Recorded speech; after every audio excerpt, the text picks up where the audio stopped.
Before the first light touched the world, there was only shadow, and in that shadow, life began in its rawest, most unyielding form.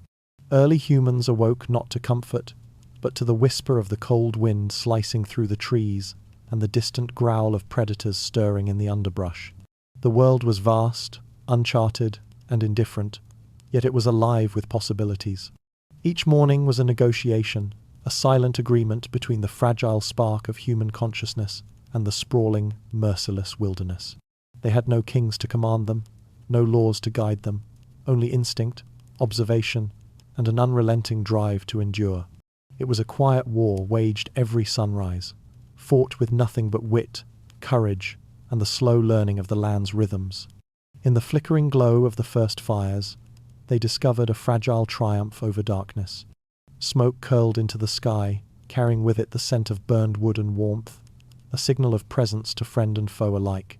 Around these tiny circles of light, they huddled close, sharing stories in gestures and sounds, crafting tools from stone, and learning to read the subtle hints of the world around them. A rustle of leaves could mean a predator or a meal. A shift in the wind could mean a storm or a reprieve. Every detail mattered. Every movement could mean life or death. Survival was not guaranteed. It was earned, moment by moment, breath by breath, heartbeat by heartbeat. These first communities were not born from ambition or curiosity, but from necessity. The nights were bitter and long, and the land was unforgiving. Hunger pressed against every decision, and every shadow carried a silent threat. In this world, cooperation was no luxury. It was a lifeline. They huddled together, creating temporary shelters of wood, and from the solitary flicker of a fire in the wilderness emerged a new kind of light, not merely of flame, but of connection. As dawn broke over the untamed land, early humans discovered that survival was not only about outlasting the cold or eluding predators, but also about finding others who shared the same fragile heartbeat. Alone, each step was perilous. Together, each step could be measured, calculated, and, in a small but vital way, protected. Around firelight circles, hands met hands, eyes met eyes, and in those silent exchanges, trust began to take root. These circles became the first communities, born not from ambition or desire, but from the quiet insistence that life could continue, if only for another day. Yet within this newfound safety lay a paradox. As bodies huddled together for warmth, they also began to recognize the contours of hierarchy. The strongest gathered the best spots by the fire. The most vigilant claimed the front of the camp where danger arrived first. With every shared meal and every watchful night, rules emerged, unspoken, instinctive, yet binding. These early communities discovered a subtle but profound truth. Comfort and cooperation demanded compromise, and compromise carried its own burdens. Within the circle of light, power began to take shape, and the shadows just beyond the fire's reach were not only the realm of wild beasts, but of inequality quietly forming among the human group itself. As they huddled in these fragile shelters, they learned to communicate with a mixture of sound and gesture, inventing a language of survival. A grunt could warn of a predator. A movement of a hand could signal the approach of dawn or the threat of water rising in the riverbeds. Through these early codes, knowledge flowed between generations, linking the present with the lessons of yesterday and the hopes of tomorrow. And yet, even as cooperation flourished, tension lingered beneath the surface. Humans had discovered that the safety of many required the submission of some, that order demanded restraint, and that the bonds that preserved life also had the power to constrain it. This quiet tension was mirrored in their interaction with the land itself. Firelight revealed more than just faces. It revealed patterns in the terrain, the tracks of beasts, and the signs of edible plants. Knowledge became currency. Those who read the signs of the wind or sensed the subtle cues of the earth held influence over the group. Leadership was not merely strength or courage, but understanding. And in this understanding, the first shadows of civilization began to form a delicate weave of interdependence, authority, and the subtle coercion of one by another. Despite the hidden struggles, these communities carried warmth and comfort, unlike the isolation of the wild. Laughter, however faint, rose from the flickering flames. Stories were shared to soothe the fear that always lingered, and the youngest learned to. As communities gathered around the flickering fire and the first songs of dawn crept across the horizon, humans began to notice patterns that had once gone unseen. The wind did not blow at random. It whispered through the trees, carrying secrets of the coming storm. The river did not merely flow. It traced a path of abundance or danger, depending on where its current ran. Survival demanded attention, and attention became understanding. Slowly, humanity learned to read the land not as conquerors, but as negotiators, listening to the subtle signals of nature and adapting in ways that were both practical and instinctive. Every plant, every stone, every gust of wind was a message, a warning, or a promise. In the stillness of pre-dawn hours, when the forest held its breath, humans began to develop rituals to mark these invisible patterns. Fires were lit not only for warmth, but to honor the unseen forces that dictated life and death. Offerings were placed near streams or beneath great trees, gestures born from fear but shaped by insight. These acts were not superstition in its simplest form. They were strategies, methods of survival that carried the weight of generations' observation. To ignore the signs of the natural world was to court disaster, yet to respect them, to negotiate with them, became a subtle art. They did not worship as we imagine worship today. They entered a dialogue with an indifferent universe, learning patience, humility, and caution. This relationship with nature carried a quiet, almost mystical rhythm. Seasons became calendars, etched into memory, guiding when to hunt, when to plant, when to gather, and when to hide. Shadows of clouds signaled approaching storms, while the direction of migrating birds foretold the movement of game. The ancients learned that timing was as vital as strength, and knowledge of these cycles was far more valuable than any weapon. To survive was not to dominate, but to observe and respond, to anticipate without arrogance, and to respect the power of forces larger than any human body. In these lessons, one could sense the earliest glimmers of wisdom that would later become philosophy, science, and faith, all rooted in the same, simple desire to endure. Yet even in this deep understanding, humans discovered the limits of control. The forest could nurture or destroy, the river could nourish or drown, the earth could yield food or famine.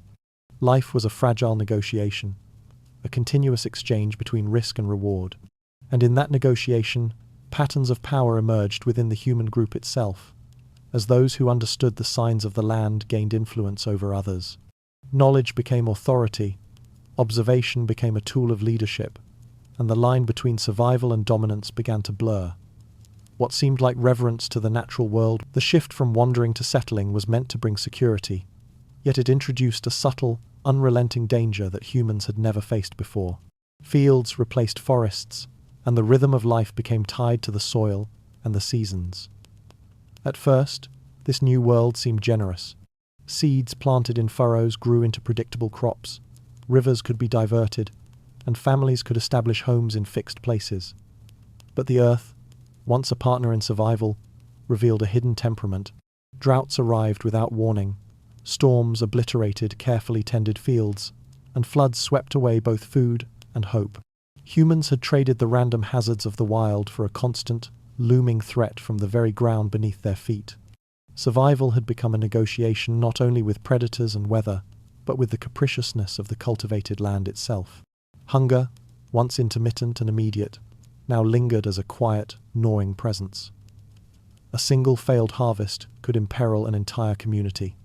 Families who had once relied on foraging and the scatter of nature now depended entirely on the yield of their fields. And yet, even as they tilled the soil and coaxed life from it, there was no certainty.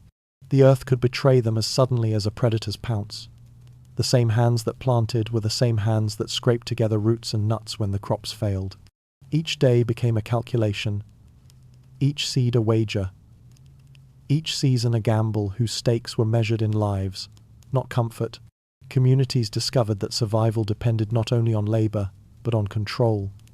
Those who commanded access to grain, water, and fertile plots slowly gained authority. The people who could store food for lean times were not just providers, they were rulers. A subtle hierarchy emerged, rooted in necessity and enforced by scarcity. Power was quiet, embedded in who had enough and who did not. The first seeds of inequality took root alongside wheat and barley. What had begun as a simple attempt to tame nature had inadvertently created structures of dependence, where human relationships became as vital and as precarious as the harvest itself. Yet the psychological weight of these changes was heavier than the physical labor. Families and tribes began to fear the unpredictable, the invisible cycles of soil and sky that could determine life or death. Early humans had once read the wilderness for cues, but now they measured time against the slow, uncertain pace of crop growth. Every storm cloud, every dry patch of earth, became a silent threat, a reminder of how fragile their security truly was. In those moments, the illusion of control faltered, and the understanding took root that civilization, even in its earliest form, came with hidden costs. Costs paid not with gold or ambition, but with endurance, fatigue, and quiet suffering. There was, however, a subtle brilliance in these early experiments with agriculture. Humans learned to observe patterns in ways the wild had not demanded. Rainfall, temperature, and soil conditions were watched with unwavering attention. Tools evolved, techniques improved. With the steady rhythm of planting and harvest came a new form of power, subtle and unyielding. The people who had learned to store surplus grain quietly became the first authorities. Their influence measured not by weapons, but by what they controlled. In these early settlements, bread was more than food. It was leverage, currency, and the foundation of hierarchy. Families depended on those who held the stores, and in that dependence, a new kind of rule emerged. Leadership was no longer simply about courage in the hunt. It was about foresight, the ability to anticipate scarcity, and the knowledge of how to distribute what little was available. Those who managed the granaries began to shape the lives of everyone around them, often without the glint of armor or the clatter of swords. The first kings, if they can be called that, were not born from ambition alone.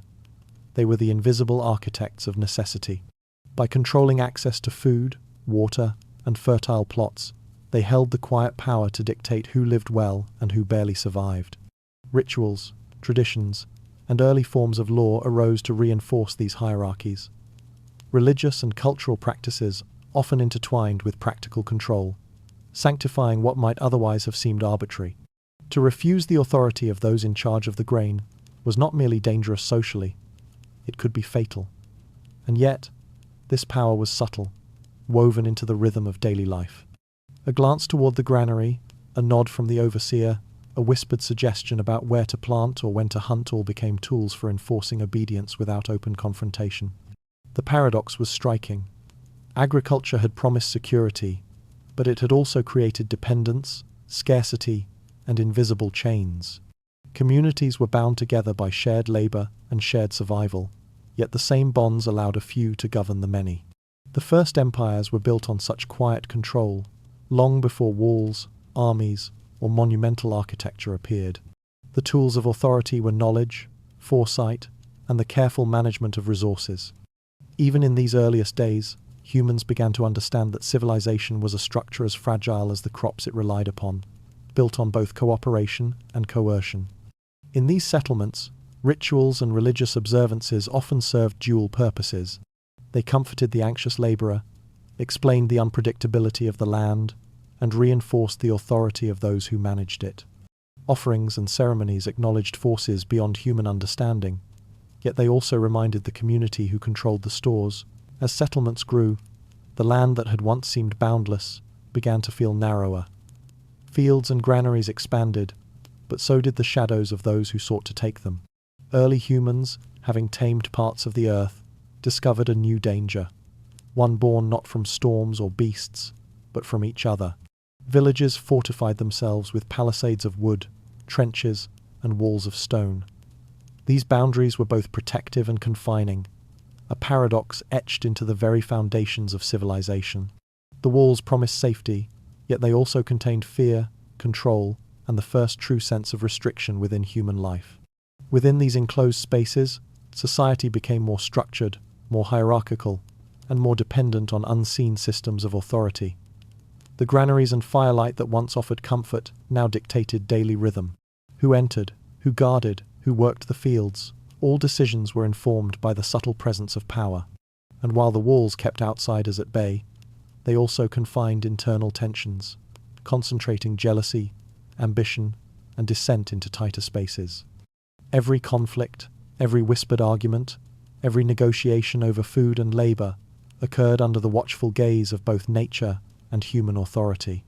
The first humans to live within fortified settlements discovered that security always comes with invisible costs.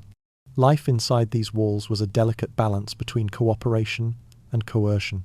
Individuals who once roamed freely now operated within defined roles, and the survival of the collective depended upon adherence to these unwritten codes. Yet in this structure, ingenuity continued to thrive. They learned to maximize the yield of limited soil, to construct rudimentary drainage systems, to store water, and to ration food across seasons. The very boundaries that constrained them also forced innovation, teaching humans that limitation could inspire creativity, and that survival was as much a mental exercise as a physical one. Still, the shadows persisted. Even as they built stronger walls, humans recognized that threats would never disappear. Predators, rival groups, and the unpredictable whims of nature reminded them that control was an illusion. The walls offered protection, yes, but they also transformed the landscape of fear. Danger was now measured not only by distance, but by who was allowed inside, by the unseen hierarchies of power, and by the fragile balance between abundance and scarcity. Civilization, the humans realized, was a constant negotiation with walls both physical and invisible. Boundaries that promised safety, yet demanded vigilance, obedience, and compromise. Amid these constraints, rituals continued to hold the community together. Ceremonies reinforced social cohesion, offered comfort, and maintained the authority of those who managed resources. They were a reminder that the walls did more than separate the inside from the outside. With the rise of permanent settlements and fortified walls, the human body became both instrument and burden. Work was no longer seasonal wandering or the sporadic hunt of earlier days. Fields demanded constant attention, granaries required maintenance, and homes needed repair.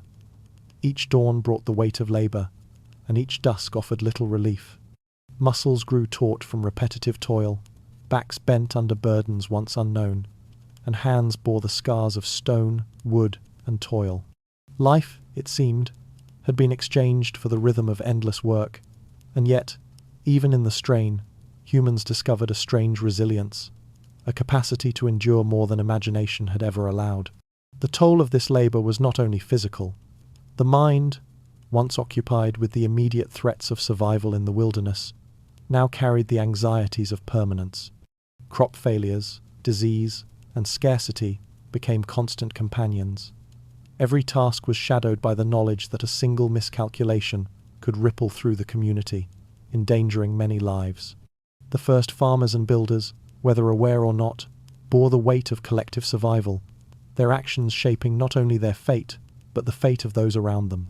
They became silent custodians of life, balancing exhaustion and vigilance, knowledge and instinct, all in the quiet hope that their labor would endure beyond the next night.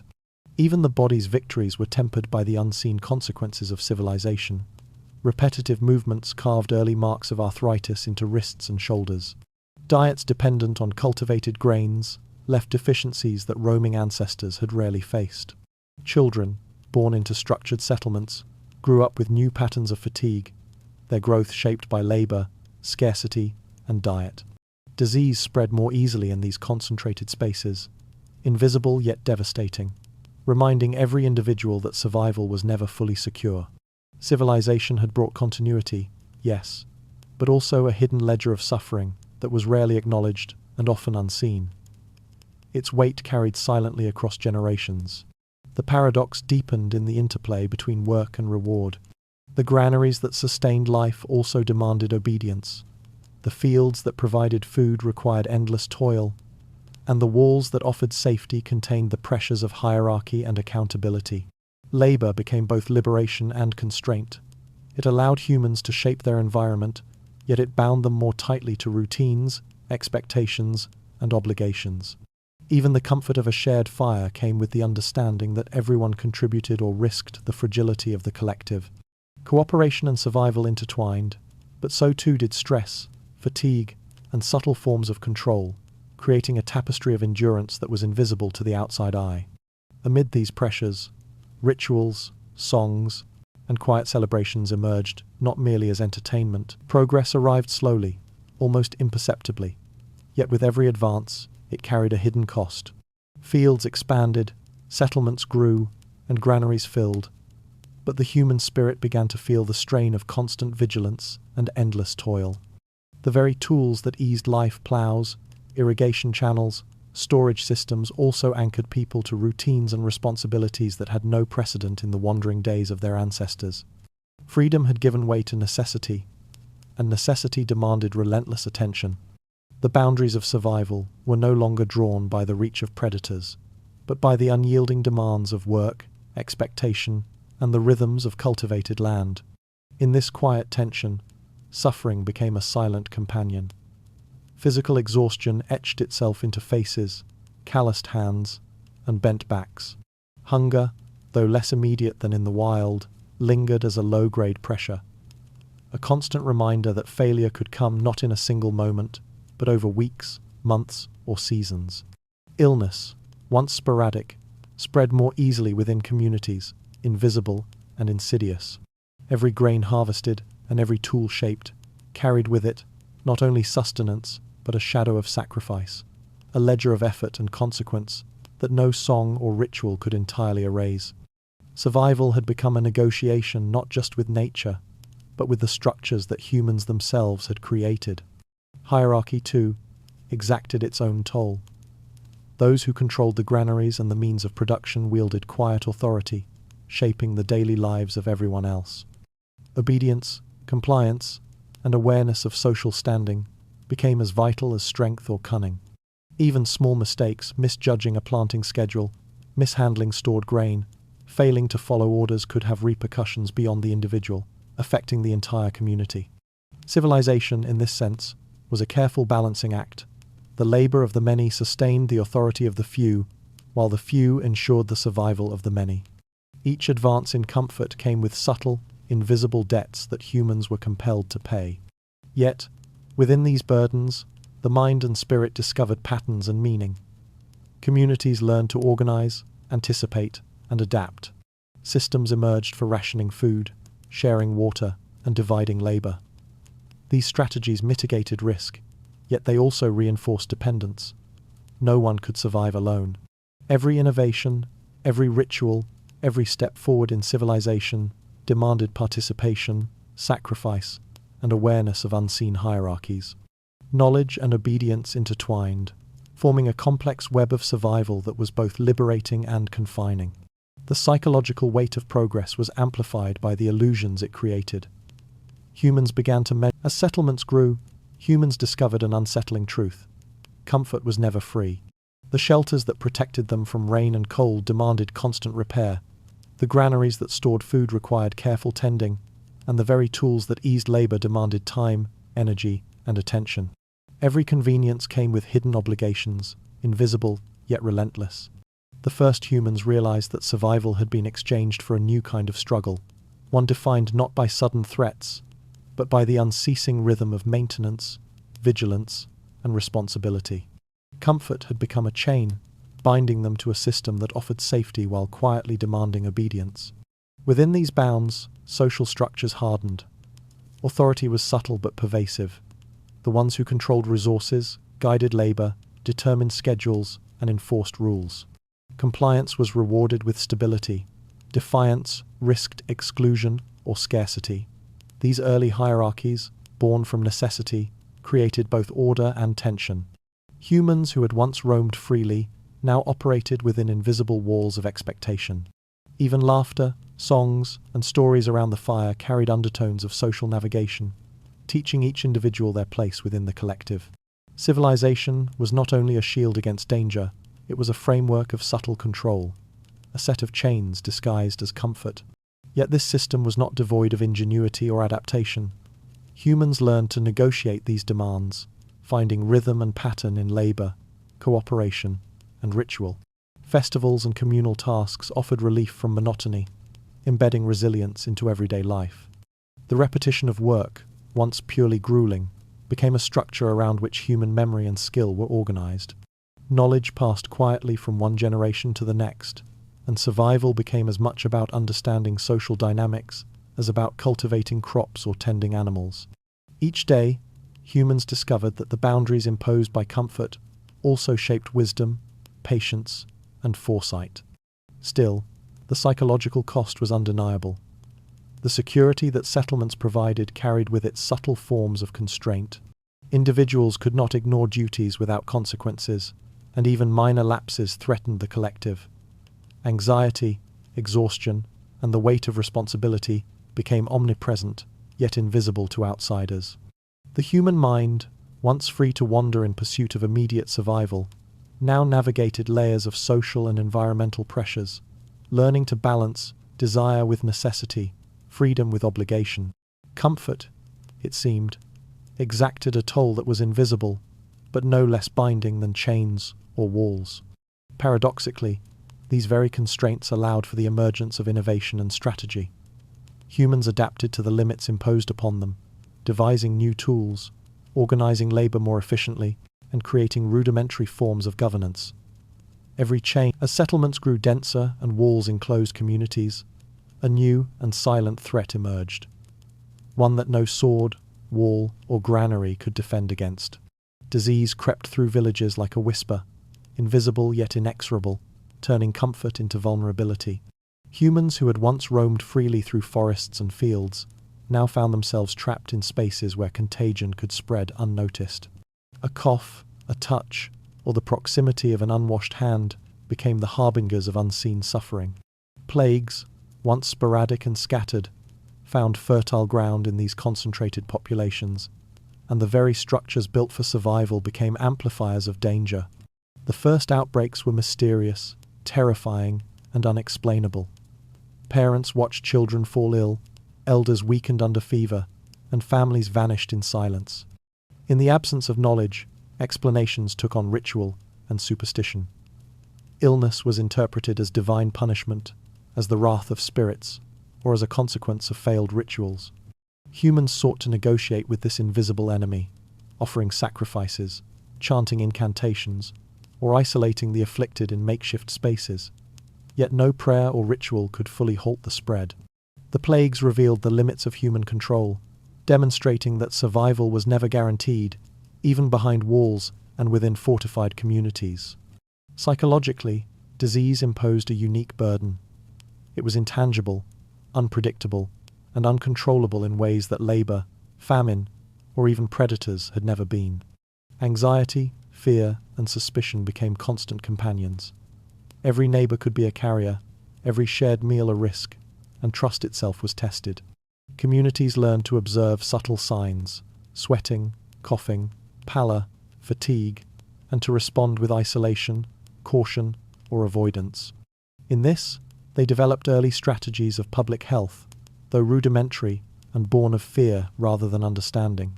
The invisible threat forced humans to reconsider the structures they had created, questioning whether the walls, settlements, and dense populations designed for safety were now amplifying mortality.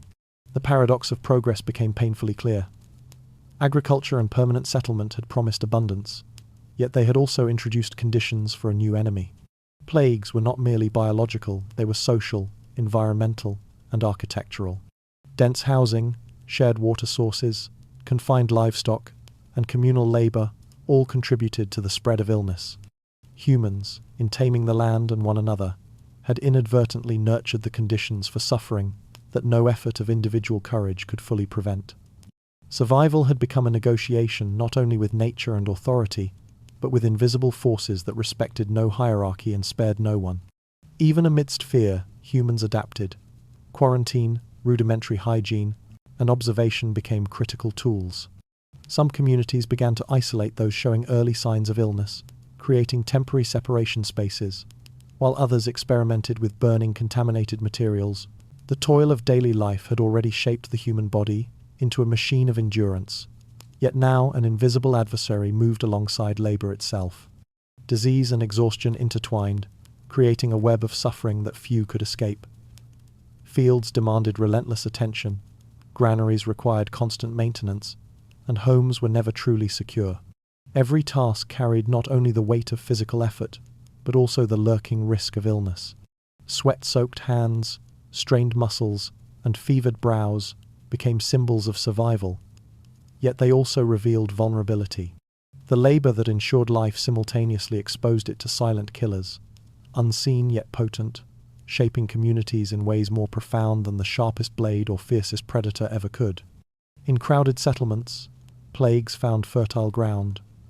The very act of working together, sharing water, tending animals, harvesting crops, meant proximity, and proximity invited contagion. Those who carried illness could pass it silently, and symptoms often arrived too late to warn of danger. Families became laboratories of risk, observing each other for early signs of weakness, learning to respond with isolation, caution, and subtle social negotiation. The labor that bound communities together now also amplified their peril, forcing early humans to navigate a delicate balance between cooperation and survival. The psychological toll was equally profound. Anxiety became a constant companion, its shadow stretching over every task, every decision. Fear was not only for oneself, but for kin, neighbors, and the fragile web of social cohesion that held settlements together. Even the smallest misstep, ignoring early signs of sickness, mishandling stored food, or overworking an exhausted laborer, could ripple across the community. Civilization demanded vigilance in every act, transforming daily life into a continuous negotiation with forces both visible and invisible. Every day was a test of endurance, every night a fragile respite, and every moment a lesson in the hidden costs of survival. Yet in this struggle, humans began to develop strategies. Observation became critical. Patterns of disease were noted, isolations improvised, and basic hygiene slowly integrated into routines. Labor was not only physical, it was also analytical, a careful reading of the body, the land, and the people around them. Early humans discovered that endurance alone was insufficient. Insight, attentiveness, and subtle foresight were equally essential. Survival required understanding the silent killers and integrating that understanding into the rhythm of daily work.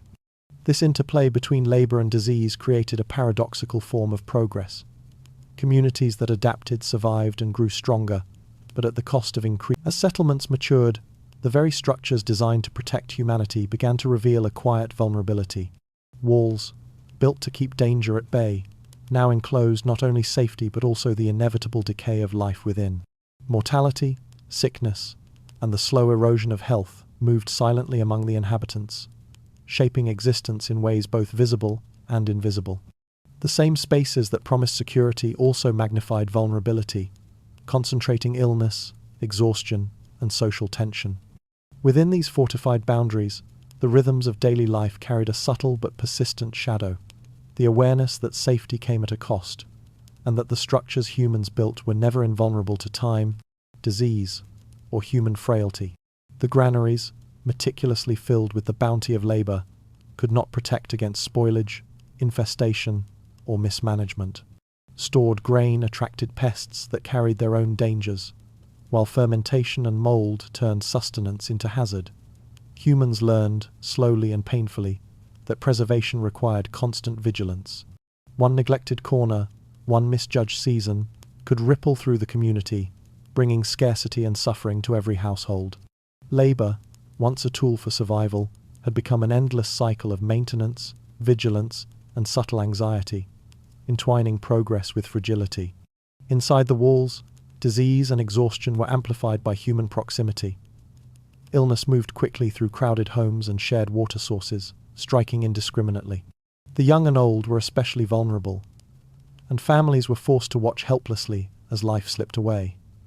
Fear became a constant companion, unspoken yet palpable, shaping social behavior and interactions. Humans learned to observe one another, noting even the faintest sign of weakness, balancing empathy with self-preservation.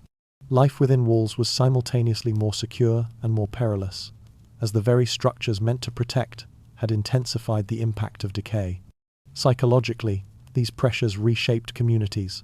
Dependence on authority deepened, as those who managed resources, oversaw labor, and organized care for the sick held unprecedented influence. Rituals, storytelling, and shared labor offered solace, but also reinforced hierarchy and obedience. Every act of care or labor was inseparable from the underlying tension of survival, and humans became attuned to the silent codes of behavior that dictated safety, status, and endurance. Civilization was no longer simply a question of survival. It was a careful negotiation of health, labor, authority, and vigilance. Yet, even in the shadow of decay, resilience endured. Humans innovated, better sanitation, improved storage, and methods as settlements matured and survival became intertwined with labor, authority quietly took root. Those who controlled resources, granaries, water, fertile plots gained influence, not by the force of arms alone, but by the subtle weight of necessity. Leadership was no longer defined simply by courage or strength.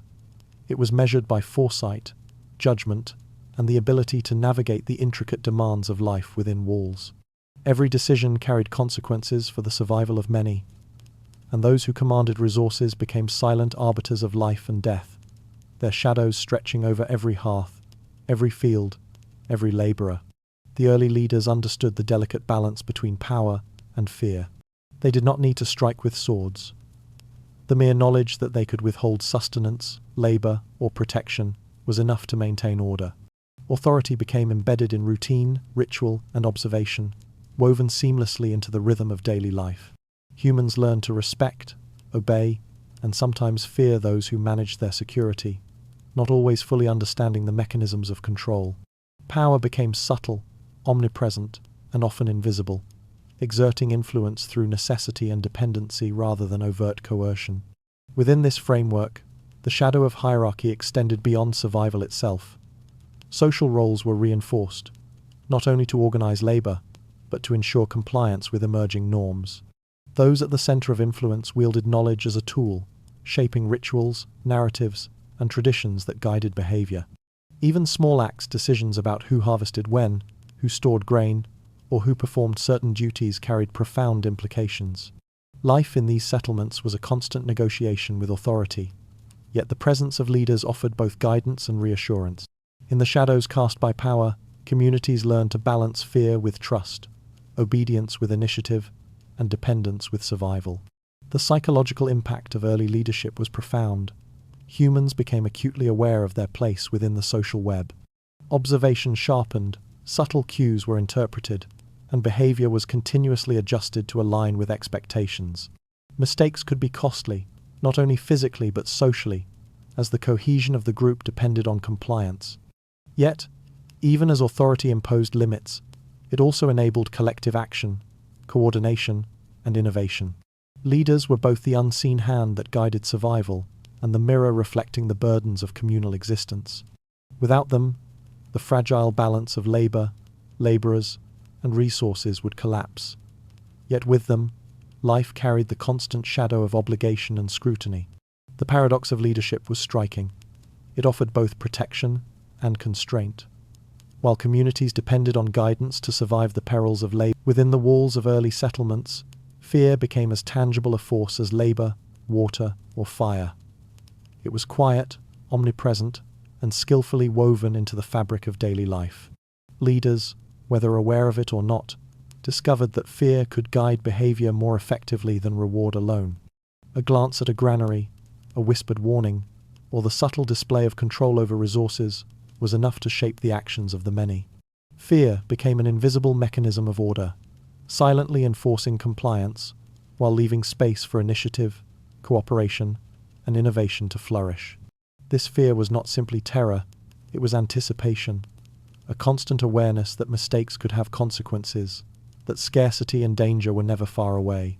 Every laborer, artisan, and caretaker internalized the rhythms of authority, understanding that obedience ensured safety, while missteps could imperil not only themselves, but the collective. Fear was a teacher, silently instructing the community in discipline, foresight, and the limits of human control. It was a shadow that stretched across the fields, granaries, and homes, shaping behavior in ways subtle yet profound. The paradox of fear lay in its dual function. It constrained, yet it protected. It created anxiety, yet it reinforced cooperation.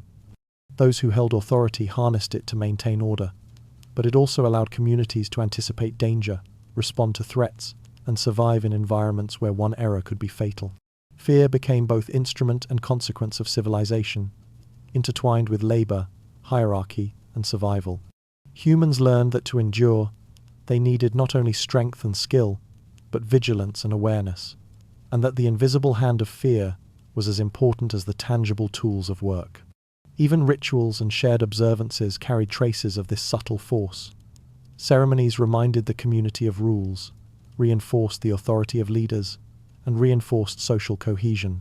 Stories of calamity, illness, or famine were passed down as cautionary tales, teaching both respect and vigilance. Fear became embedded in culture, a quiet teacher that guided not only survival, but social behavior, moral understanding, and the subtle dynamics of human relationships. It was a shadow present at every hearth, every task, and every gathering, shaping thought and action without overt instruction. Yet fear also demanded adaptation. Communities that succumbed entirely to terror became paralyzed, unable to labor, innovate, or respond to crises. By the time settlements had matured, humans began to realize that the walls, granaries, and hierarchies that promised safety had also become a subtle form of confinement. Life was no longer only a struggle against the wilderness. It had shifted inward, into routines, obligations, and invisible expectations. The structures that enabled survival, the authority of leaders, the rhythms of labor, the careful balance of resources, also shaped thought, action, and freedom. Individuals were bound by systems that they had helped create, yet the chains were unseen, operating silently in the background of daily life. These invisible chains were reinforced by necessity. Every action, from planting crops to repairing shelters, carried consequences beyond the immediate task. Labor was no longer merely survival. It was a form of social contract, a silent acknowledgement of dependence on authority, community, and the environment. Those who failed to meet expectations risked ostracization, scarcity, or disruption of the delicate balance that ensured collective survival. Obedience was neither enforced by overt violence nor entirely voluntary. It was a quiet, persistent force embedded in the very rhythm of life. Psychologically, these chains reshaped the mind. Humans learned to anticipate consequences, to navigate hierarchies, and to internalize rules long before they were spoken aloud. Fear, dependence, and vigilance became intertwined with routine, forming a constant undercurrent that shaped behavior, choice, and even thought. Every decision was measured, every action weighed against the invisible framework that sustained survival. Comfort, productivity, and security were inseparable from these subtle obligations, creating a world in which freedom was relative and safety always carried a hidden cost. The paradox of civilization grew sharper with time. The walls and systems that protected humans from predators, famine, and chaos also confined them within patterns of obligation, subtly dictating behavior and limiting autonomy. Every advance in security or comfort deepened dependence. Every innovation introduced new responsibilities. Life had become a negotiation between what humans desired and what survival required, a delicate dance orchestrated by invisible rules and silent forces. Even joy, leisure, and celebration were tempered by awareness of obligation and consequence.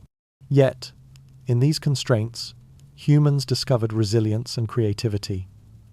The invisible chains, while limiting, also fostered ingenuity, cooperation, and foresight. Beneath the surface of cultivated fields and trodden paths, secrets of survival lay hidden, waiting for those patient enough to observe, to feel, and to listen. Early humans discovered that the soil was not merely dirt, but a living archive of time, a record of cycles, abundance, and scarcity. Its texture, moisture, and color whispered lessons about seasons, fertility, and danger. Those who learned to read the subtle signs buried in the earth gained an edge over those who ignored them. Survival, they realized, was not only a matter of strength or endurance, it was a dialogue with the land itself, an understanding that life required more than labor. It required insight. Farmers and gatherers studied the soil with care, noting the shifts that foretold drought, the faint scent that signaled the arrival of rain, and the insects that indicated unseen threats. They experimented with planting in new areas, observing the outcome of different techniques and recording patterns that would guide future generations. In this quiet study, knowledge was preserved, not in written text, but in memory, ritual, and repetition. Each harvest, each failed attempt, and each small success carried lessons that were both practical and profound, shaping the rhythm of life and the future of entire communities. But soil also held hidden dangers. Contaminated water, decayed matter, and pathogens lurked beneath the surface, invisible to the eye yet capable of wreaking havoc.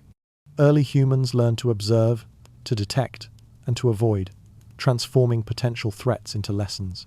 Every planting season became a negotiation with both fertility and risk, a delicate balance between exploiting the land's generosity and respecting its hidden perils.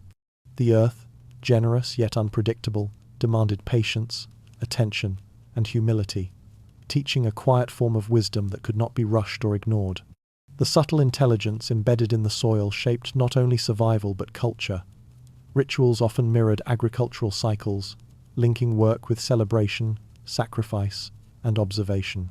Seeds were sown not only in furrows but in memory, stories, and shared practices, creating a tapestry of knowledge that bound communities to both land and history. Humans understood that mastery of the soil required more than physical labor. It required perception, attentiveness, and a willingness to learn from failures as much as from successes. In this way, the earth itself became a teacher, embedding lessons in every harvest and every furrow, guiding human adaptation in ways that remain invisible yet foundational. This hidden knowledge extended beyond cultivation. Observation of the soil revealed water sources, signs of predators, and paths of migration. Communities learned to anticipate danger, to plan settlement places. Humans quickly learned that survival was not solely a matter of food, but of mastering the elements themselves. Water, fire, wind, and stone became silent teachers, guiding decisions and shaping communities. Streams and rivers offered sustenance, yet their currents carried unseen dangers, disease, flooding, and unpredictable shifts that could erase crops, shelters, and lives. Fire, in turn, was both warmth and threat, a tool for cooking and protection, yet capable of consuming everything in moments of carelessness. To survive, early humans needed not only to respect these forces, but to understand their rhythms, patterns, and hidden consequences. Observation became critical. Humans noted the changing behavior of rivers, the smell of rain, and the patterns of storms. They learned where fire could be safely maintained, how smoke carried signals, and when wind would scatter sparks or chill exposed skin. Every element offered clues, warnings, and opportunities, yet also demanded attention and caution. Those who ignored these signs suffered quietly, often without witnesses. The lessons of nature were exacting, embedded in every choice, and impossible to escape, teaching a vigilance that became second nature, shaping both work and ritual. Fire and water were especially intertwined with survival, creating a delicate balance between protection and risk. Water brought life, but also the hidden enemy of pathogens, and those who failed to manage it properly invited illness. Fire offered warmth and cooking, but one lapse could ignite chaos. Humans learned to measure their use, to respect timing, and to anticipate shifts. These interactions formed the earliest rules of resource management, not recorded in books, but embedded in memory, practice, and oral instruction. Each day offered a new lesson in caution and creativity, forging skills essential to enduring the unpredictability of the natural world. The elements also became guides for social behavior and cultural development. Fire gatherings offered warmth and companionship, while simultaneously marking hierarchy, labor distribution, and ritual. Water sources became centers of community, negotiation, and sometimes conflict, as scarcity amplified the importance of cooperation. The environment, once external, became internalized into the human psyche, influencing choices, morality, and perception. Civilization evolved in dialogue with these forces, learning that survival depended not just on labor or obedience, but on understanding the subtle cues and hidden rhythms of nature. Even subtle environmental shifts held profound consequences. A dry spell could signal amidst labor, observation, and survival. Early humans discovered that life required more than practical knowledge. It demanded meaning, ritual, and subtle remedies.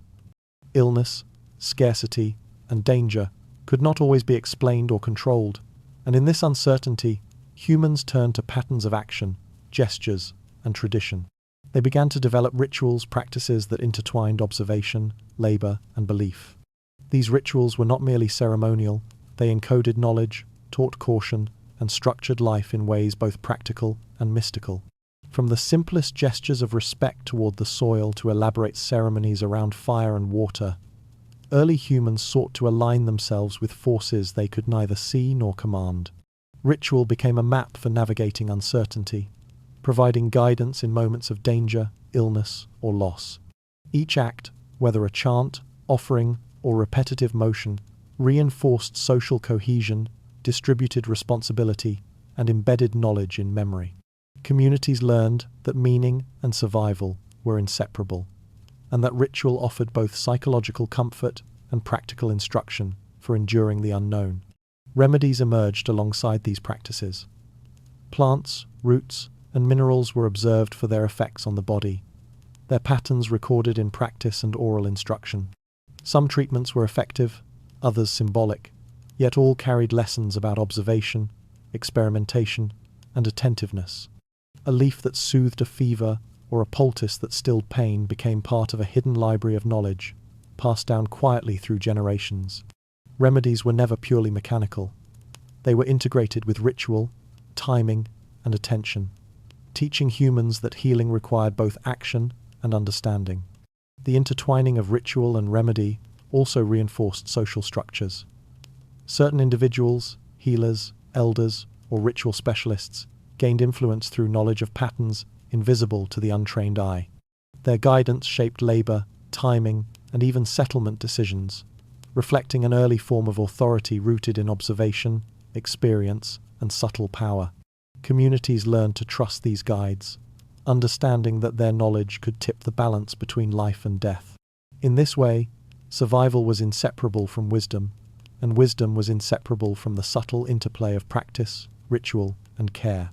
Even daily routines carried traces of these lessons.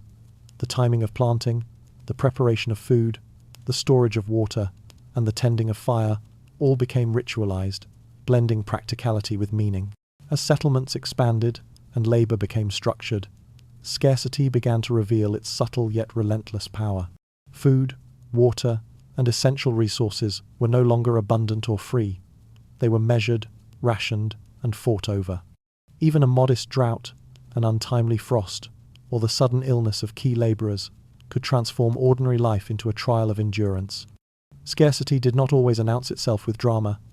It moved quietly, pressing against communities in invisible waves, revealing the limits of preparation, foresight, and human resilience. The strain of shortages shaped behavior in profound ways. Families hoarded, neighbors observed each other with heightened vigilance, and communities developed unspoken rules to allocate resources. Every act of consumption became strategic. Every portion weighed for both immediate need and long-term survival.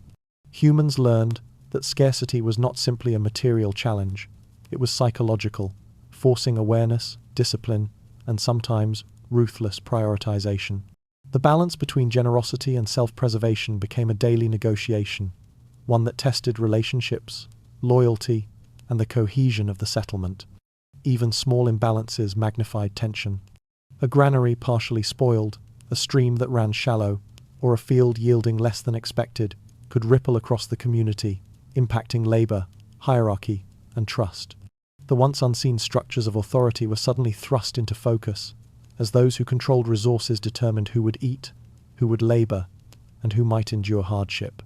Humans learned quickly that survival depended not only on work or strength, but on understanding these networks of dependence and anticipating how scarcity might be managed or exploited. Scarcity also fostered conflict, subtle or overt. Arguments over water, shared labor, or portions of food were common, and these tensions revealed the fragile nature of early social order. Humans discovered that cooperation required constant negotiation, vigilance, and compromise. Even the most cohesive communities were vulnerable to breakdown when resources tightened. Every shortage tested the unspoken contracts of civilization. Obedience, labor, and trust became intertwined with the distribution of necessity. Survival was inseparable from social skill as much as it was from physical endurance. Yet, scarcity also catalyzed ingenuity. Humans experimented with storage techniques, irrigation, crop rotation, and rationing methods, gradually transforming survival strategies into knowledge that could endure beyond a single season. They discovered that adversity prompted both caution and creativity, forging systems, rituals, and rules that shaped daily life and future planning. Scarcity was no longer merely a challenge, it became a teacher, revealing both the limits of human control and the hidden potential of observation, foresight, and adaptation. The psychological weight of these shortages was constant. Where scarcity existed, conflict followed quietly, often unnoticed until its consequences rippled through a settlement. It rarely erupted in grand battles. Instead, it whispered in hushed disputes over food, water, or shelter, in subtle contests of influence, and in the shifting loyalties of neighbors. Humans quickly learned that tension could be as dangerous as any predator stalking the forests beyond the walls. Conflict in the shadows became a silent companion, shaping relationships, decisions, and survival in ways far more pervasive than the obvious clashes of weapon or authority. Leaders, aware of these pressures, often wielded authority with subtlety. They knew that open confrontation could destabilize the fragile balance of labor, resources, and obedience. Instead, they guided disputes with hints, observation, and quiet interventions, maintaining order without overt displays of power. Even the slightest word or gesture could diffuse tension or tip it toward discord, teaching humans that survival depended not only on strength or cunning, but on subtlety, awareness, and perception of social undercurrents. Every action, every choice, carried weight, for the smallest spark could ignite unrest, while restraint could preserve fragile equilibrium. Conflict also revealed hidden hierarchies. Those who controlled resources, knowledge, or information often remained unseen architects of power, their influence felt rather than displayed. Arguments and disputes were rarely random. They were shaped by these invisible structures, reinforcing authority and demonstrating that survival depended on understanding more than immediate necessity.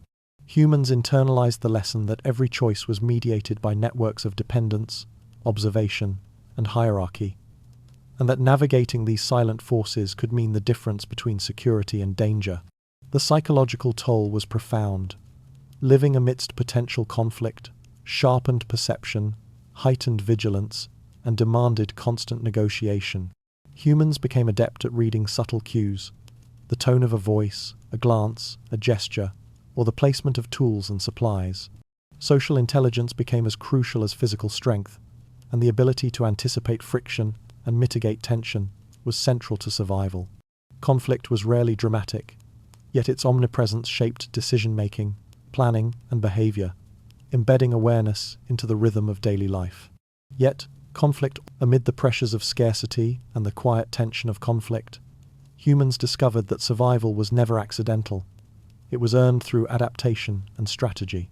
Life within settlements demanded foresight, observation, and subtle calculation. Labor alone could not guarantee endurance.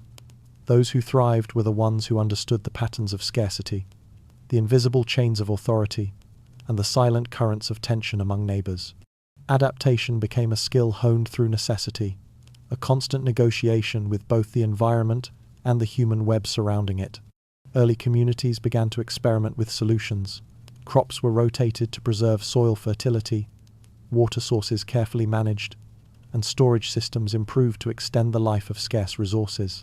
Labor was allocated with increasing precision, balancing effort and efficiency, while individuals learned to anticipate the needs of others and the potential consequences of inaction. Every decision became both practical and strategic, a careful calibration between survival and social harmony. Humans learned that planning ahead was not optional.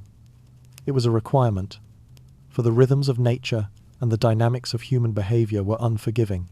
Observation became a primary tool of strategy. Those who could read subtle signs in the land, anticipate weather patterns, or detect minor shifts in social behavior gained an advantage. A sudden movement near a water source, a slight decrease in granary levels, or a whispered conversation could all signal impending challenges. Humans learned to interpret these signals, to act in advance, and to create systems that allowed them to respond effectively. Adaptation, in this sense, was as much mental as physical, requiring patience, intuition, and continuous attention. The psychology of adaptation extended beyond survival. It shaped relationships and authority. Leaders who recognized the interplay of scarcity, conflict, and labor could guide communities with precision, diffusing tension, allocating resources, and reinforcing cooperation. Those who ignored these patterns risked instability, loss, and even collapse. Strategy was inseparable from observation, foresight, and subtle influence, and communities that mastered it gained not only survival, but resilience. Humans understood that every action could ripple through the settlement, and that foresight was both protective and empowering. Even as communities mastered labor, adaptation, and strategy, a subtler, more elusive form of knowledge began to emerge. Knowledge hidden not in walls, fields, or granaries, but beyond sight, embedded in rituals, observation, and the whispered lessons of experience. This knowledge was forbidden in the sense that it could not be seen, held, or entirely taught. It required patience, intuition, and a willingness to notice what others overlooked. Those who sought it discovered insights that could alter survival, shift hierarchies, or illuminate truths that civilization preferred to obscure. These secrets often lay in plain view yet escaped the casual observer. Patterns in the stars guided planting and navigation, their rhythms marking time in ways invisible to those who ignored them. Subtle behaviors of animals revealed weather shifts, approaching predators, or fertile hunting grounds. The seemingly mundane, the bending of reeds, the flow of water, the smell of damp soil, held messages for those attuned to perception, patience, and the hidden signals that connected life to its environment. To access these truths, humans learned to watch, wait, and interpret, recognizing that understanding the invisible was as crucial as mastering the visible. Knowledge beyond sight also shaped social behavior. Observing unspoken hierarchies, subtle glances, and silent interactions became critical for survival. Humans who ignored these cues risked alienation, loss of resources, or misalignment with authority. Yet those who perceived the invisible threads could anticipate conflict, negotiate power, and guide the flow of communal life. Insight became a currency, wielded quietly but effectively, influencing decisions, alliances, and outcomes without the need for force. Civilization's hidden lessons, it seemed, were often interpersonal, coded in subtlety, and accessible only to those who could listen without speaking, observe without interfering, and act with discretion. The danger of hidden knowledge was equally profound. Misinterpretation could be disastrous.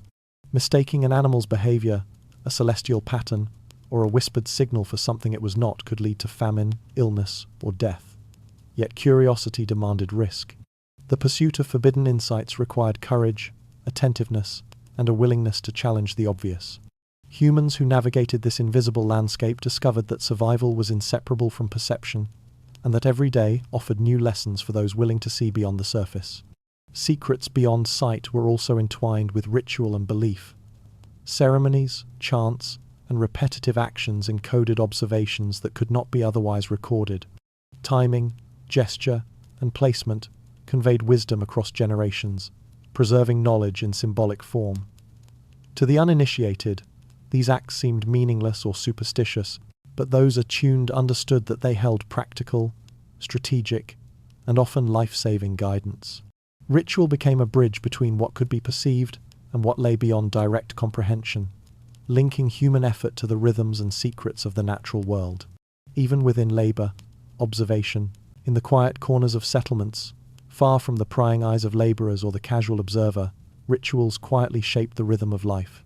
These practices were not for spectacle or public approval. They were intimate, precise, and often encoded with knowledge that bridged the visible world and hidden truths. Timing, gesture, and repetition became tools, conveying lessons about survival, resource management, and the unseen patterns governing both nature and human behavior. The rituals were subtle yet profound, forming a silent language of endurance passed from one generation to the next. Some rituals appeared almost mystical. Chants accompanied planting or harvesting, gestures directed the flow of water, and offerings were made at quiet altars near wells or granaries.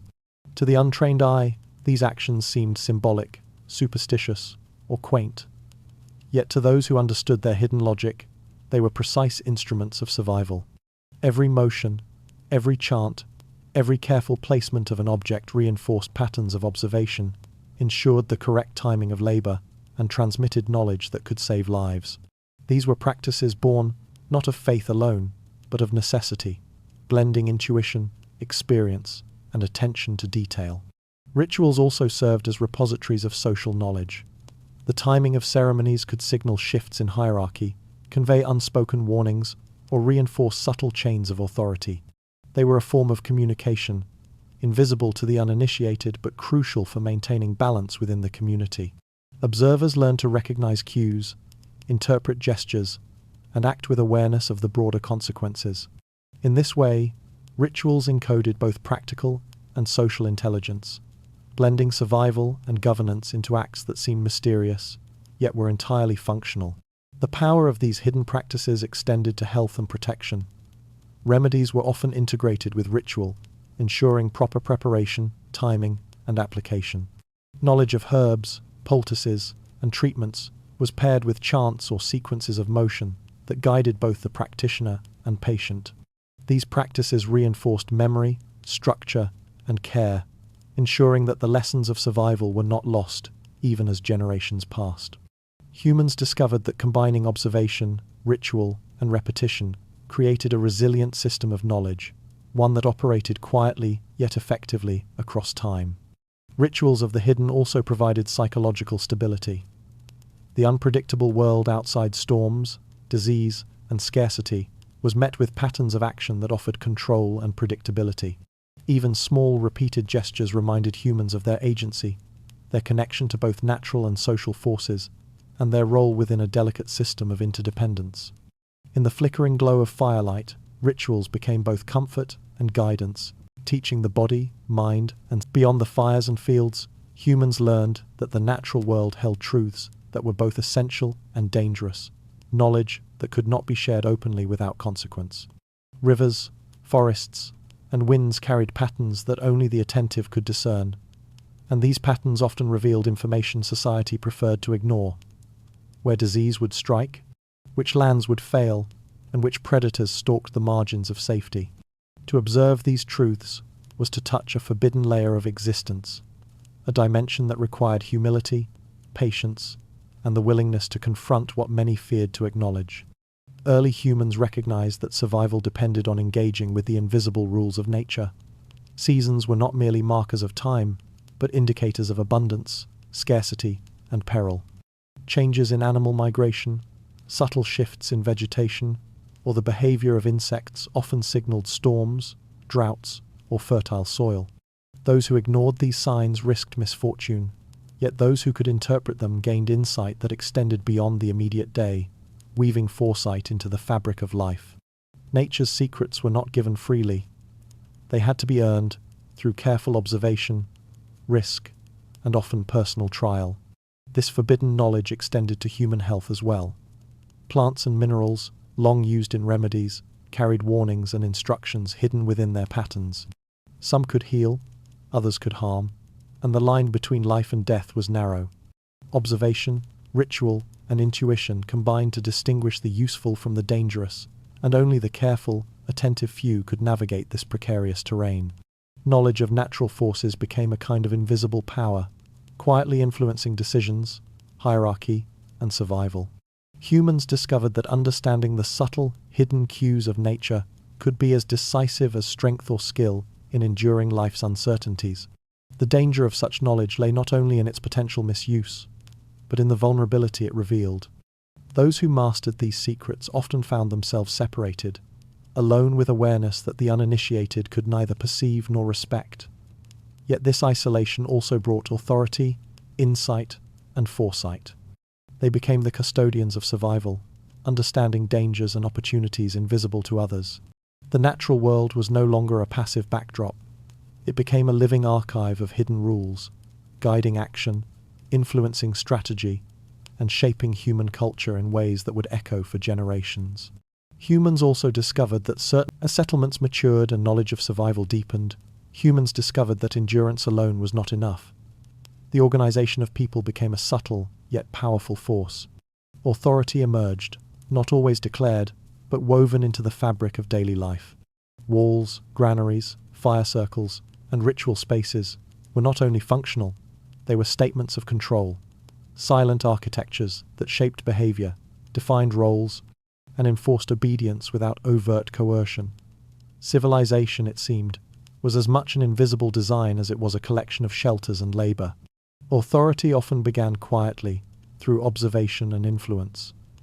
Those who understood scarcity, social dynamics, and hidden knowledge gained respect or fear without the need for force.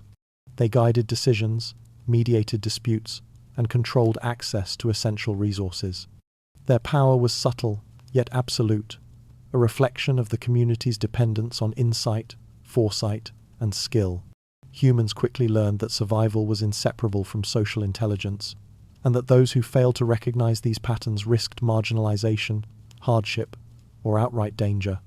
The architecture of authority was both physical and symbolic. Walls defined boundaries, fire pits marked gathering points, and storage structures represented control over life-sustaining resources. Ritual spaces reinforced hierarchy, teaching respect, obedience, and the consequences of transgression. Even daily labor carried implicit oversight, with each task performed within a framework of observation, expectation, and unspoken rules. Authority was embedded in every interaction, shaping thought, movement, and choice, while remaining largely invisible to those who accepted it without question. Conflict and scarcity amplified the significance of these structures. In moments of tension, the subtle lines of power became obvious. Who controlled resources, who mediated disputes, who observed silently and guided action. Authority was both a shield and a sword, offering security while enforcing conformity. Humans understood that obedience was not mere compliance, but a negotiation with forces both visible and hidden. Survival required reading these dynamics, discerning influence, and aligning action with the often invisible architecture that governed daily life. Yet authority was not purely oppressive, it carried practical benefits. Communities that structured labor, rationed resources, and mediated disputes survived longer, endured scarcity more effectively, and weathered environmental threats with greater cohesion. Leaders, advisors, and ritual specialists became repositories of collective wisdom, their guidance preserving knowledge of scarcity. Power, once established, did not always announce itself with proclamations or visible force. Often, it moved quietly, shaping thought, behavior, and survival through subtle rules that went unspoken yet were deeply understood. Humans learned that authority was less about command and more about perception, influence, and the careful orchestration of obedience. Every glance, gesture, and action within a settlement became a potential measure of compliance, loyalty, or insight into the hidden currents that guided life. The silent rules of power demanded vigilance. Those who failed to recognize nuance risked marginalization, punishment, or exclusion from resources critical to survival. Conversely, those attuned to subtle hierarchies could anticipate tension, influence outcomes, and navigate conflict with precision. Humans discovered that understanding the invisible dimensions of authority, who observed, who guided, who mediated, was as crucial as any skill, tool, or labor-saving technique. Power operated quietly, yet its consequences rippled across every aspect of life, influencing labor, allocation of resources, and even daily routines. Conflict often revealed these hidden structures. A disagreement over water, labor, or harvest distribution would illuminate the subtle balance of influence, showing which individuals shaped outcomes without direct command. Observation became a tool of survival, allowing humans to identify the custodians of authority, anticipate their decisions, and align action to preserve both safety and standing. These silent rules required continuous attention, a combination of social intelligence, intuition, and patience. Survival was inseparable from perception, and perception demanded discipline. Hierarchy was reinforced through ritual, observation, and repetition. Ceremonial acts encoded lessons in obedience, loyalty, and the consequences of transgression. Firelight gatherings, shared labor, and collective storytelling became arenas where power was transmitted subtly yet unmistakably. Humans internalized these patterns, aligning behavior with expectation and ensuring cohesion without overt enforcement. Authority became both practical and psychological, guiding the community while embedding invisible structures into the minds of its members. The danger of ignoring these rules was profound. Missteps, whether in speech, action, or resource management, could destabilize relationships, provoke subtle sanctions, or even lead to exclusion from the community's safety net. Humans quickly learned to navigate this complex web, blending As authority solidified, humans began to understand that power was not only about rules or resources, it was about influence, persuasion, and the subtle shaping of perception. Manipulation emerged as an invisible tool, guiding behavior without overt force. Those who mastered it could steer communities, mediate disputes, and enforce compliance through suggestion, timing, and subtle cues. Words, gestures, and rituals became instruments, embedding instruction, obedience, and expectation into daily life. Survival was inseparable from the ability to understand and navigate these currents of influence. Control was rarely exercised through violence alone. Subtlety proved far more effective. The placement of resources, the order of labor, and even the sequence of rituals could shape behavior, anticipate dissent, and reinforce hierarchy. Observing how individuals responded to scarcity, oversight, and hidden knowledge allowed leaders to calibrate influence, rewarding cooperation and discouraging disobedience without overt confrontation. Humans discovered that the invisible hand of manipulation often carried more weight than overt authority, quietly guiding settlements towards stability or collapse. Psychology became a weapon and a shield. Those attuned to moods, gestures, and attention could preempt unrest, manage conflict, and preserve cohesion. Communities depended not only on shared labor and adaptation, but also on individuals capable of interpreting subtle signs and intervening with discretion. Knowledge of human behavior, combined with insight into scarcity and ritual, allowed the careful orchestration of compliance and cooperation. Humans learned that survival required social intelligence as much as physical strength, and influence could be wielded with precision to maintain balance in unpredictable circumstances. Manipulation also shaped the flow of information and knowledge. Certain insights about hidden remedies, secret resources, or natural patterns were deliberately shared or withheld to maintain advantage. Those entrusted with this information became influential custodians, guiding decisions and shaping the trajectory of the settlement. The line between guidance and control was thin, and humans quickly understood that power often depended on subtlety, patience, and the strategic management of perception. The most resilient individuals learned to navigate these forces, using insight to preserve life, maintain order. As the long shadows of history stretch across human settlement, the weight of experience becomes undeniable. Centuries of labor, observation, scarcity, and subtle negotiation leave marks not only on the landscape but on the minds and bodies of those who endure. Every harvest, every conflict, every lesson gleaned from the hidden rhythms of nature, labor, and authority accumulates, shaping perception and decision-making in ways both visible and invisible. Humans learn that survival is not merely a sequence of actions, but a layering of experience that informs every choice, often without conscious awareness. Experience carries lessons encoded in ritual, observation, and habit. Fires, water, and food do more than sustain life. They become markers of what works, what fails, and what must be preserved. Patterns of scarcity, subtle hierarchies, and hidden knowledge imprint themselves into daily routines, shaping responses before dangers are fully realized. Even the faintest signs in animals' behavior, the scent of damp earth, or the flicker of firelight convey information that has been gathered, interpreted, and transmitted across generations.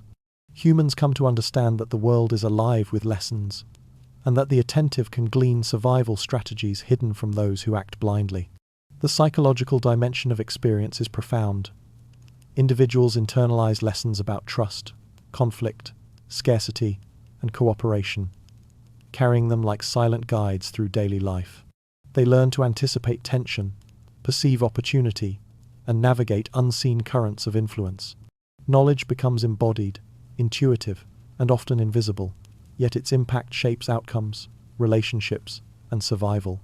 Humans discover that the most enduring skills are not always visible, but lie in observation, adaptation, and the quiet mastery of both natural and social forces. Memory becomes both tool and burden. Remembering the past allows humans to anticipate the future, yet it also reminds them of vulnerability, loss, and the fragility of life. Every hardship endured, every ritual practiced, and every subtle negotiation over scarce resources reinforces understanding and resilience. The weight of experience is not static. It interacts with new challenges, shaping decision-making, perception, and strategy in ways that ensure survival across generations. Humans recognize that endurance is inseparable from reflection, that understanding the past is essential to navigating both immediate danger and long-term uncertainty.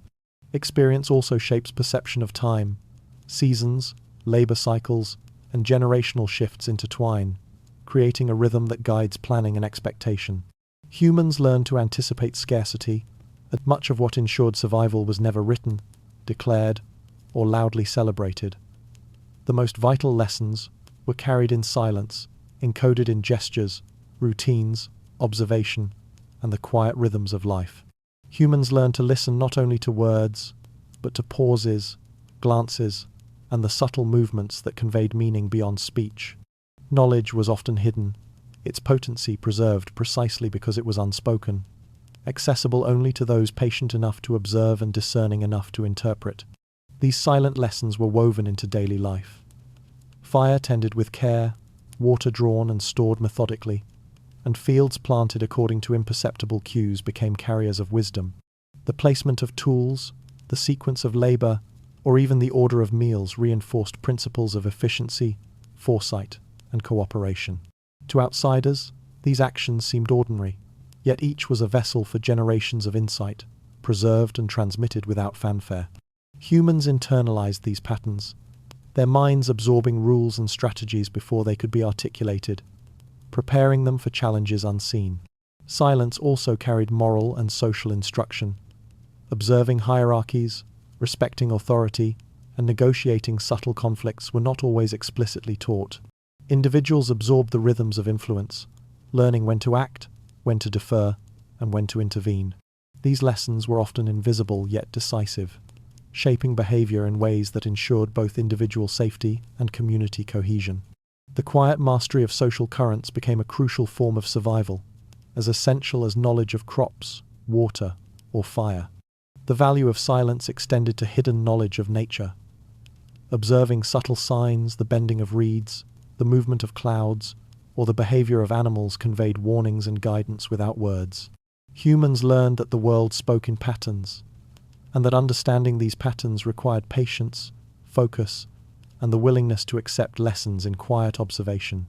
The secrets of environment, scarcity, and timing were often dangerous or easily misused. Silence preserved their effectiveness, ensuring that only the attentive, cautious, and perceptive could act on them safely. Silence was also a tool of preservation. By withholding explicit instruction, communities ensured that knowledge retained its weight, its subtlety. As the fires dwindle and night fully envelops the settlements, humanity's journey of survival reveals its deepest truths. Endurance is not measured in a single triumph, nor in moments of dramatic heroism, but in the quiet, continuous accumulation of knowledge, perception, and subtle influence. Each generation inherits not only the tangible tools of survival, fire, shelter, water, but also the invisible currents of wisdom that have been shaped through observation, ritual, and patient reflection. Survival is as much mental and social as it is physical. It is the art of learning, adapting, and quietly navigating the unseen threads of life. The most remarkable lessons are those hidden in plain sight. Humans have endured by recognizing patterns others ignore, the subtle signs in the movement of clouds, the hidden hierarchies of communities, the timing of ritual and labor, and the silent signals of scarcity or abundance. These observations, when carefully interpreted and applied, become invisible scaffolding that supports survival. They are the knowledge that cannot be easily transmitted through speech alone, yet they persist, encoded in action, behavior, and memory.